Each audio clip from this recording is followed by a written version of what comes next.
आज है 28 मार्च 2026 दिन शनिवार। नमस्कार, दिल्ली न्यूज में आपका बहुत बहुत स्वागत है। चलिए देखते हैं आज की 25 फटाफट काम की और महत्वपूर्ण बड़ी खबरों को। पर इससे पहले वीडियो को लाइक करना बिल्कुल न भूलें। दिल्ली विधानसभा बजट सत्र का चौथा दिन शुरू, विपक्ष की गैर हाजिरी पर स्पीकर सख्त। दिल्ली विधानसभा के बजट सत्र के चौथे दिन की कार्यवाही शुरू हो गई है, जहां कई अहम मुद्दों पर चर्चा हो रही है। विधानसभा अध्यक्ष ने विपक्ष की अनुपस्थिति को गंभीर बताते हुए कहा कि ये बजट दिल्ली के 2 करोड़ लोगों से जुड़ा है। सदन में सीएजी और विभिन्न समितियों की रिपोर्ट पर बहस जारी है। जल मंत्री प्रवेश वर्मा ने बताया कि नई पाइपलाइन बिछाने का काम तेजी से चल रहा है और अब लोगों को डोमेस्टिक बोरवेल की अनुमति भी दी जाएगी। वहीं नियम 280 के तहत विधायक अपने क्षेत्र की समस्याएं भी सदन में उठा रहे हैं। बिना विपक्ष के पास हुआ दिल्ली का बजट, विधानसभा में बन गया इतिहास। दिल्ली विधानसभा में 2026 का बजट सत्र एक अनोखे घटनाक्रम का गवाह बना, जहां विपक्ष की गैर मौजूदगी में बजट पास कर दिया गया। आम आदमी पार्टी ने अपने विधायकों के निलंबन के विरोध में पूरे सत्र का बहिष्कार किया, जिससे सदन में विपक्ष बेंचें खाली रहीं। मुख्यमंत्री रेखा गुप्ता ने कहा कि उन्हें विपक्ष से सुझाव की उम्मीद थी, लेकिन ऐसा न हो पाया। करीब 1,03,700 करोड़ रुपए का बजट सर्वसम्मति से पारित हुआ। विधानसभा अध्यक्ष ने इसे लोकतांत्रिक जिम्मेदारी से दूरी बताते हुए विपक्ष से सदन में लौटने की अपील की। सिलेंडर फ्लैग्स लहराकर हंगामा, 20 मिनट में खत्म हुई बैठक।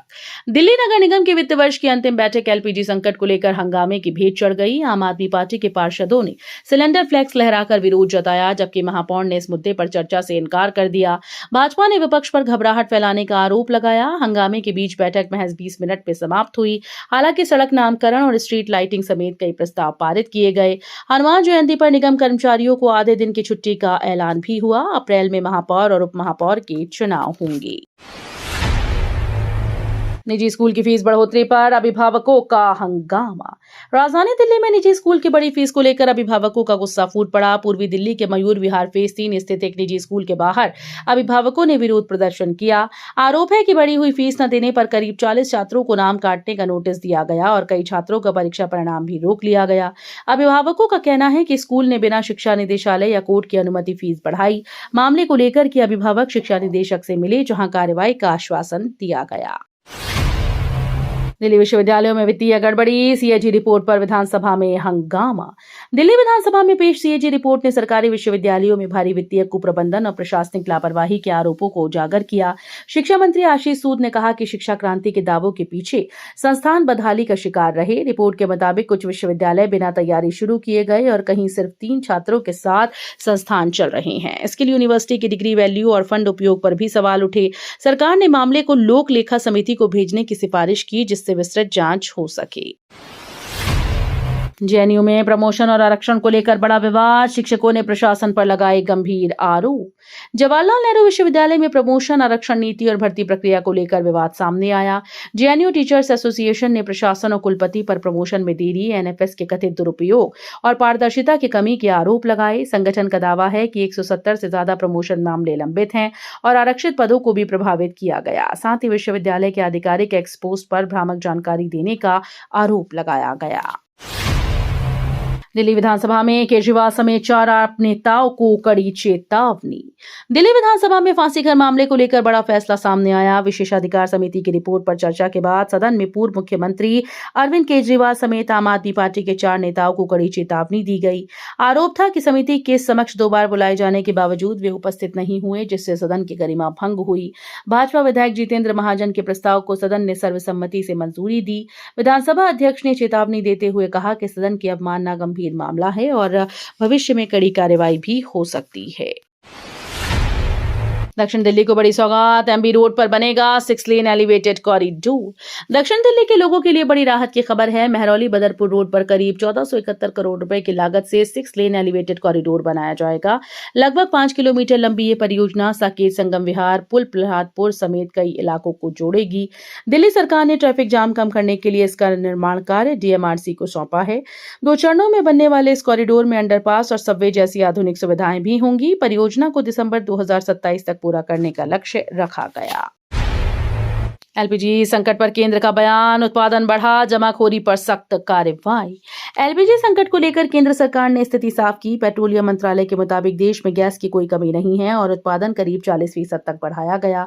रिफाइनरीज पूरी क्षमता से काम कर रही हैं और कच्चे तेल का पर्याप्त भंडार मौजूद है। सरकार ने कहा कि सप्लाई लगातार जारी है, साथ ही जमाखोरी और कालाबाजारी पर सख्त कार्रवाई की जा रही है, जिसके तहत कई जगह छापेमारी भी हुई। वेस्ट एशिया के हालात पर भी सरकार नजर बनाए हुए है। मुफ्त पानी के शहर में महंगा संकट, दिल्ली में 250 रुपए की बोतल। दिल्ली में पानी का गंभीर संकट लोगों की जेब और जिंदगी दोनों पर भारी पड़ रहा है। चंद्रावल वाटर ट्रीटमेंट प्लांट की पाइपलाइन फटने से कई पॉश इलाकों में 6 दिनों से पानी की सप्लाई ठप है। Karol Bagh, Rajendra Nagar, civil lines, Connaught place समेत कई क्षेत्रों में लोग 200 से 250 रुपए तक की बोतल बंद पानी खरीदने को मजबूर हैं। दिल्ली जल बोर्ड मरम्मत कार्य युद्ध स्तर पर कर रहा है और टैंकर से पानी पहुंचाया जा रहा है। अधिकारियों ने लोगों से पानी बचाने और हेल्पलाइन 1916 पर संपर्क करने की अपील की। रेस्टोरेंट बिल में गैस चार्ज वसूली गलत, सरकार ने जारी किए सख्त निर्देश। रेस्टोरेंट बिल में एलपीजी या फ्यूल चार्ज जोड़ने को लेकर सरकार ने सख्त रुख अपनाया है। निर्देश जारी कर कहा गया कि ऐसे चार्ज नियमों के खिलाफ हैं, क्योंकि ये लागत पहले से ही खाने की कीमत में शामिल होती है। यदि कोई रेस्टोरेंट अलग से गैस या फ्यूल चार्ज वसूलता है तो ग्राहक भुगतान से मना कर सकते हैं। साथ ही इसकी शिकायत 1915 हेल्पलाइन, NCH ऐप या ई जागृति पोर्टल पर की जा सकती है। सरकार का उद्देश्य ग्राहकों को अनुचित वसूली से बचाना है। निर्माण कार्य के कारण कई ट्रेन के रूट और समय में बदलाव। रेल यात्रियों के लिए जरूरी अपडेट सामने आई। गोरखपुर छपरा रेलखंड पर निर्माण कार्य के चलते 30 मार्च को दरभंगा नई दिल्ली स्टेशन ट्रेन बदले हुए मार्ग से चलाई जाएगी। ये ट्रेन सीवान, थावे और कप्तानगंज होते हुए गोरखपुर कैंट पहुंचेगी। मैरवा और बनकटा स्टेशन के बीच सबवे निर्माण के कारण कई ट्रेन के समय में बदलाव किया गया। बरौनी नई दिल्ली स्पेशल और लखनऊ जंक्शन पाटलिपुत्र एक्सप्रेस देरी से चलेंगी, जबकि कुछ ट्रेन नियंत्रित गति से संचालित होंगी। रेलवे ने यात्रियों से यात्रा से पहले ट्रेन स्टेटस जरूर जांचने की अपील की। मेडिकल लापरवाही पर बड़ा फैसला, अस्पताल पर 58 लाख का जुर्माना। दिल्ली राज्य उपभोक्ता विवाद निवारण आयोग ने मेडिकल लापरवाही के एक अहम मामले में निजी अस्पताल को 58 लाख रुपए से ज्यादा मुआवजा देने का आदेश दिया। मामला 2014 में सड़क दुर्घटना के बाद भर्ती मरीज की मौत से जुड़ा है। आयोग ने पाया कि डॉक्टर की सलाह के बावजूद जरूरी VAC ड्रेसिंग नहीं की गई, जिससे मरीज की हालत बिगड़ गई। आयोग ने अस्पताल की दलीलों को खारिज करते हुए इसे गंभीर लापरवाही बताया। आदेश के अनुसार तय समय तक भुगतान न करने पर अस्पताल को 6% वार्षिक ब्याज भी देना होगा। फांसी घर विवाद और बयानबाजी से दिल्ली की राजनीति फिर गरमाई। दिल्ली की राजनीति एक बार फिर से गर्मा गई। फांसी घर विवाद में दिल्ली विधानसभा ने पूर्व मुख्यमंत्री अरविंद केजरीवाल और मनीष सिसोदिया समेत 4 नेताओं को सदन की अवमानना के मामले में औपचारिक चेतावनी दी। विशेषाधिकार समिति की रिपोर्ट के आधार पर यह कार्रवाई की गई। वहीं मुख्यमंत्री रेखा गुप्ता के बयान पर आम आदमी पार्टी ने तीखा विरोध जताया। सांसद संजय सिंह ने बताया कि बयान को न्यायपालिका की गरिमा के खिलाफ बताते हुए सुप्रीम कोर्ट से हस्तक्षेप की मांग की और इसे अदालत की मानना करार देते हुए सख्त कार्रवाई की मांग उठाई। दिल्ली में निजी बोरवेल को मिलेगी अनुमति, जल मंत्री प्रवेश वर्मा का बड़ा ऐलान। दिल्ली विधानसभा में जल बोर्ड की कैग रिपोर्ट पर चर्चा के दौरान जल मंत्री प्रवेश वर्मा ने बड़ा ऐलान किया। उन्होंने कहा कि अब दिल्ली में घरेलू उपयोग के लिए निजी बोरवेल लगाने की अनुमति दी जाएगी, जिससे लोगों को अवैध वसूली से राहत मिले। सरकार का दावा है कि जल बोर्ड को कर्ज से बाहर निकालने और हर घर तक पानी पहुंचाने के लिए नई पाइपलाइन और सीवरेज परियोजनाओं पर तेजी से काम हो रहा है। रिपोर्ट को आगे की जांच के लिए विधानसभा की सरकारी उपक्रम समिति को भेजा गया है। सोनू निगम के सतरंगी रे कॉन्सर्ट से पहले ट्रैफिक अलर्ट, कई रास्तों पर रहेगा असर। दिल्ली में गायक सोनू निगम के सतरंगी रे लाइव कॉन्सर्ट को लेकर ट्रैफिक पुलिस ने विशेष एडवाइजरी जारी की है। इंदिरा गांधी इंडोर स्टेडियम में आज शाम 4 बजे से रात 11 बजे तक होने वाले कार्यक्रम के कारण दोपहर 2 बजे से आसपास के इलाकों में यातायात प्रभावित रहेगा। IP मार्ग, विकास मार्ग और रिंग रोड के कुछ हिस्सों पर डायवर्जन लागू रहेंगे, जबकि भारी वाहनों की एंट्री पर रोक रहेगी। सीमित पार्किंग और सख्त नियमों के चलते लोगों को सार्वजनिक परिवहन इस्तेमाल करने और वैकल्पिक रास्ते अपनाने की सलाह दी गई। एम्स होगा पूरी तरह से डिजिटल, अब बिना लाइन मिलेगा इलाज। देश के सबसे बड़े सरकारी अस्पताल all India institute of medical sciences में इलाज पूरी तरह से डिजिटल होने जा रहा है। नई योजना के तहत OPD जांच, भर्ती और मेडिकल रिकॉर्ड सभी ऑनलाइन उपलब्ध होंगे। मरीज मोबाइल ऐप या वेब पोर्टल से अपॉइंटमेंट ले पाएंगे और लंबी लाइनों से छुटकारा मिलेगा। डॉक्टर इलेक्ट्रॉनिक पर्ची लिखेंगे और AI तकनीक से इलाज की प्रक्रिया और आसान होगी। मरीजों को जांच और फॉलोअप की जानकारी मोबाइल पर मिलेगी। इस डिजिटल बदलाव से रोज आने वाले मरीजों को बड़ी राहत मिलने की उम्मीद है। दिल्ली में बनेगी फिल्म सिटी, 486 एकड़ जमीन, आज एमओयू साइन।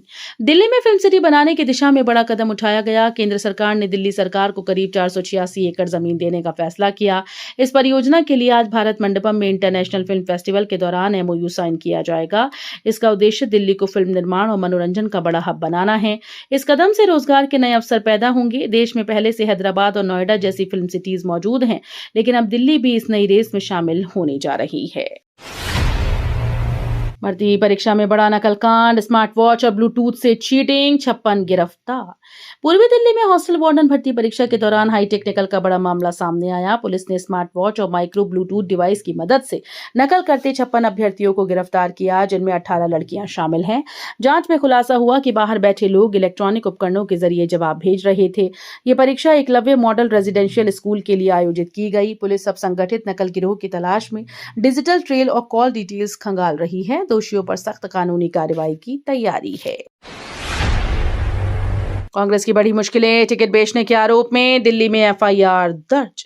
कांग्रेस पार्टी की मुश्किलें बढ़ती नजर आ रही हैं। हरियाणा की बावल विधानसभा सीट के टिकट के बदले करोड़ों रुपए मांगने के आरोप में दिल्ली के नॉर्थ एवेन्यू थाने में एफआईआर दर्ज की गई। शिकायतकर्ता गौरव कुमार ने आरोप लगाया कि टिकट दिलाने के नाम पर पार्टी से जुड़े कुछ लोगों ने पैसे लिए, लेकिन टिकट नहीं दिया। पुलिस को व्हाट्सएप चैट और लेन देन से जुड़े दस्तावेज सौंपे गए। भारतीय न्याय संहिता की धाराओं के तहत मामला दर्ज कर जांच शुरू कर दी गई। हालांकि अभी तक किसी की गिरफ्तारी की पुष्टि नहीं हुई। दिल्ली एनसीआर में बदला मौसम, बारिश और तेज हवाओं का येलो अलर्ट। दिल्ली एनसीआर में पश्चिमी विक्षोभ के असर से मौसम ने अचानक से करवट ले ली। कई इलाकों में झमाझम बारिश और तेज हवाओं से लोगों को गर्मी से राहत मिली। हालांकि सुबह ऑफिस जाने वालों को ट्रैफिक और जल जमाव से परेशानी झेलनी पड़ी। मौसम विभाग ने अगले कुछ दिनों के लिए येलो अलर्ट जारी करते हुए आंधी, बारिश और बिजली गिरने की चेतावनी दी है।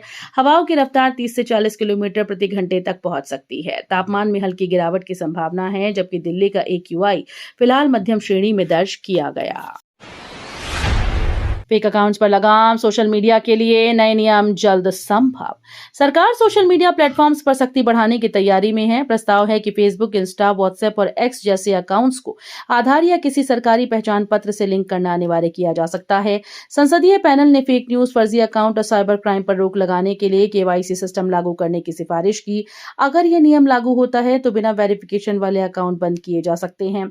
हालांकि इस पर अभी अंतिम फैसला नहीं हुआ है। DDA ने रचा इतिहास, 11,000 से ज्यादा फ्लैट बिक्री का रिकॉर्ड। दिल्ली विकास प्राधिकरण यानी DDA ने इस वित्तीय वर्ष में 11,000 से अधिक फ्लैट बेचकर नया रिकॉर्ड बनाया।